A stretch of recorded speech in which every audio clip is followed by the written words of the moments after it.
Flutist and aspiring composer Melanie plays in an orchestra but dreams of performing her own music. When her mentor mysteriously dies and the orchestra is left without a scheduled concert, conductor and artistic director Gustafsson is desperate to find a replacement.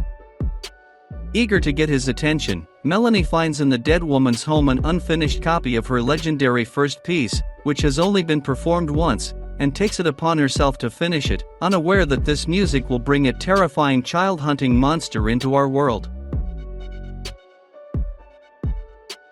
Icelandic writer and director Erlingur Thoroddsen began his journey into big movies with a story called Child Eater, inspired by the story of the Boogeyman.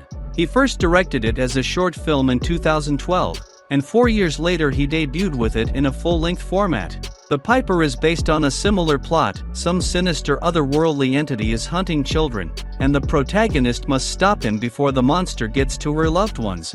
In this case, under attack is Melanie's daughter, who is saved only by the fact that she is almost deaf, because the monster affects its victims with the help of music.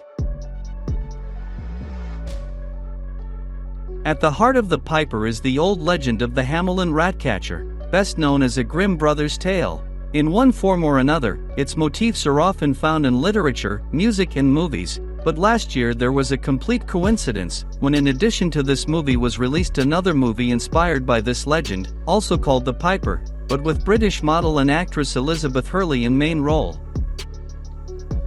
Charlotte Hope from the reviewed movie is not as famous as Hurley, but still has a couple of notable projects in her resume. Thus, she played a key role in the first part of The Nun, can be spotted in Game of Thrones, portrayed a young Drew Barrymore in Miss You Already and played second fiddle to Brad Pitt and Marion Cotillard in the war drama Allied. Her biggest accomplishment, however, is the Starz Channel series The Spanish Princess, in which Hope played the title role of Catherine of Aragon.